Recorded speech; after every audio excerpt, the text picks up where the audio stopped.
स्वागत है आपका एक बार फिर से आपका YouTube चैनल रीवा के दम में। तो देखिए आज आपको दिखा रहे हैं, यहाँ पे आए हैं सीधी में सूखा नाला पुल के ऊपर। ये आप देख रहे हैं अभी चल रहे हैं सूखा नाला की ये पुल है। अभी आपको स्क्रीन में दिखाई दे रही है जो सूखा नाला की ओल्ड पुल हुआ करती थी, आप देख रहे हैं वो नीचे है। बरसात के टाइम पे काफ़ी दिक्कत हो सकती थी, यहाँ पानी वगैरह वो ऊंचाई आपको दिखाई दे रही है, ऊंचाई से ढह के यहाँ पे पानी भर जाया करता था, तो यातायात में ट्रैफिक में बहुत ज़्यादा दिक्कतें होती थी। तो उसके लिए बनाई गई ये सूखा नाला की नई पुल जो भी अभी आपके सामने दिखाई दे रही। तो आज आपको दिखाते हैं सूखा नाला की जिस तरीके की पुल बनी है और इनमें क्या क्या कमी ऐसी नज़र आ रही है।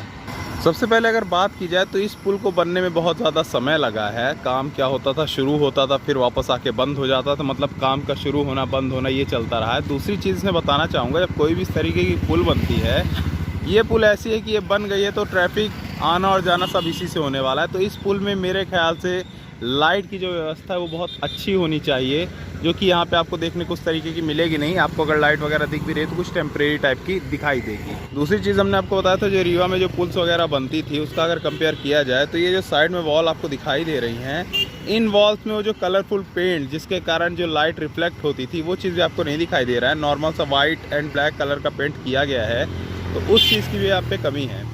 तीसरी चीज़ अगर कहा जाए तो इस पुल के जो बाउंड्री वॉल आपको दिखाई दे रहे हैं, यहाँ पे रिफ्लेक्टर्स लगे होने चाहिए, ताकि अगर कोई भी ड्राइवर आता है तो उसे दूर से ही समझ में आ जाए कि ये पुल है और यहाँ उसका कंसंट्रेशन और मजबूती के साथ वो गाड़ी चला पाए।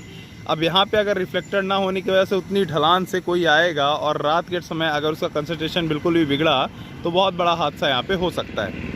चौथी कमी की अगर बात करें, जो इतना बड़ा ये सूखा नाला उसकी ढलान है, ये एरिया अगर कहा जाए एक तरह से सेंसिटिव है तो कम नहीं हो, क्योंकि कंजेस्टेड एरिया है और यहाँ पे कोई वो बोर्ड साइन बोर्ड नहीं लगा हुआ है जिससे पता चले कि यहाँ पे आगे ब्रिज है।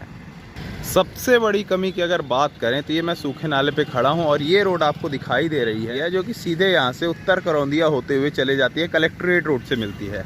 अब इसकी कमी ये है दोस्तों कि बताया जा रहा है कि इनिशियल जब ये प्रोजेक्ट स्टार्ट हुआ था तो होना कुछ ऐसा था कि इस जगह से ये पुल और ये रोड इसका मिलाप होना था, मतलब ये रोड डायरेक्ट आके इस पुल में मिलनी थी। अगर वहाँ से कोई मुसाफिर आता है तो डायरेक्ट इस पुल में यहीं से कनेक्ट करता और चला जाता मेन सीधी की तरफ, या फिर किसी को अगर उत्तर करौंदिया कलेक्ट्रेट जाना है तो यहाँ से इस रास्ते से होते हुए सीधे निकल जाता इस रास्ते पे। लेकिन हुआ क्या है कि या तो इस पुल की गलती मान लीजिए या तो इस रोड की गलती मान लीजिए, ये रोड आज की डेट में नीचे हो गई है और ये पुल आज की डेट में ऊपर हो गई है। तो इससे आलम ये हुआ है दोस्तों कि अब कोई अगर उत्तर करौंदिया कलेक्ट्रेट रोड से आता है तो देखिए उस रास्ते से आता है और सीधे जैसा कि आपको दिखाई दे रहा है ये कच्चे वाले रास्ते से ऊपर चढ़ता है और फिर इस पुल में कनेक्ट होता है और फिर जाता है कहाँ, मेन सीधी की ओर। ऐसी दो दुविधा का आलम हुआ है कि अब हमें ज़रूरत ये पड़ गई है कि ये रोड भी देखिए आपको आगे से बनते बनते रुक गई है, क्योंकि रीज़न यही रह गया कि ये रोड नीचे रह गई और पुल ऊपर रह गई। तो अब करना ये पड़ेगा दोस्तों कि इसी रोड का एक्सपांशन ऐसा करना पड़ेगा कि इसे अब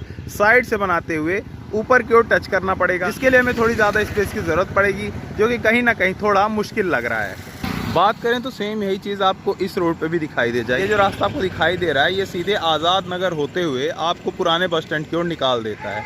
इसकी भी रोड की अगर बात करें तो सेम यहाँ भी वही प्रॉब्लम है। देखिए रोड तो है ही नहीं, वहाँ पे आगे जाके आरसीसी पीसीसी जो रोड बनी है ख़त्म हो जाती है, वहाँ से शुरू होता है कच्चा रास्ता और वो कच्चा रास्ता अल्लाह के सीधे यहाँ पे जोड़ देता है। लेकिन यहाँ पे जोड़ने से पहले देखिए वो जो रोड है वो कम होते होते उसकी जो थिकनेस है वो देखिए कितनी हो जाती है, इतनी ज़्यादा थिन हो जाती है कि अगर कोई चाहे कि मैं 4 व्हीलर यहाँ से निकाल दूँ तो लगभग इम्पॉसिबल है।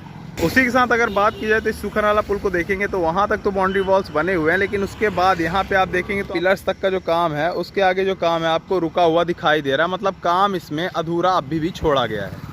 सेम आपको अदर एंड में भी वही चीज़ दिखाई देता है। आप देख रहे हो पिलर्स आपको दिखाई दे रहे हैं और आगे सेम उसी तरीके से छोड़ दिया गया है। जहाँ पे ज़रूरत थी बाउंड्री वॉल्स बनने की, रिफ्लेक्टर लाइट्स लगने की, साइन बोर्ड गड़ने की, वो कोई भी चीज़ें आपको दिखाई नहीं देंगे।